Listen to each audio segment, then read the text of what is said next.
లో జరిగిన సంఘటన అదే సబితా ఇంద్రారెడ్డి గారిని రేవంత్ రెడ్డి గారు అవమానించారని చెప్పేసి సీఎం గారు మహిళా లోకానికి క్షమాపణ చెప్పాలని టీఆర్ఎస్ నాయకులు రోడ్ల మీదకి వచ్చి ధర్నాలు చేస్తున్నారు కదా. మీ గవర్నమెంట్ ఉన్నప్పుడు ఒక లేడీ గవర్నర్ తమిళసై తన గురించి అసభ్యంగా అనుచితంగా మాట్లాడినప్పుడు ఇప్పుడున్న టీఆర్ఎస్ నాయకులు రోడ్ల మీదకి ఎందుకు రాలేదు? అప్పుడు ఆమె మహిళ అని గుర్తుకు రాలేదా? అలాగే 2014 నుండి 2019 వరకు తెలంగాణ కొత్తగా ఫామ్ అయినప్పుడు మీ మంత్రివర్గంలో ఎంతమంది మహిళలకు స్థానం కల్పించారు?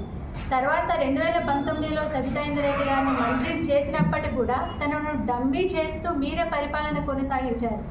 దీనికి పర్యవసనంగానే మీరు మహిళా లోకానికి క్షమాపణ చెప్పాలి. ఎందుకు క్షమాపణ చెప్పాలి?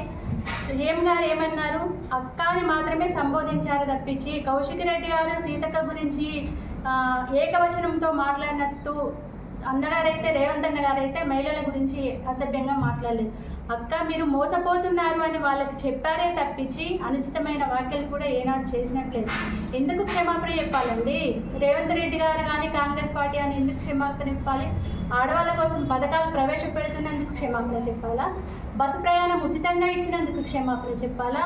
లేదంటే ఆడవాళ్లకు ఆర్థికంగా భరోసా కల్పిస్తూ మహిళా సంఘాల్లో ఒక్కొక్కరికి ₹1,00,000 కేటాయించినందుకు క్షమాపణ చెప్పాలి?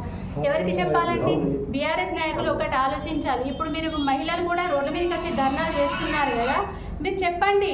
మీ ప్రభుత్వం ఉన్నప్పుడు మహిళలకు పావులా వడ్డీ వచ్చిందా లేదా ₹1,00,000 మంజూరు చేసిరా? అది గమనించుకొని మీరు రోడ్ల మీదకి రండి. ఎంతమంది మహిళలకు స్వావలంబన కల్పించింది మీ తెలంగాణ ప్రభుత్వం? ఒకసారి ఆలోచించుకోండి.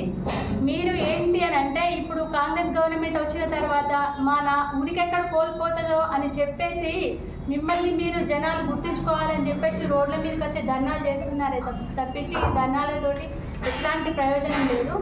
క్షమాపణ చెప్పాల్సి వస్తే మీ కేసీఆర్ కానీ కేటీఆర్ కానీ మీ తెలంగాణ పార్టీ కానీ తెలంగాణ మహిళలకు క్షమాపణ చెప్పాలని మొదలు మేము కోరుకుంటున్నాం.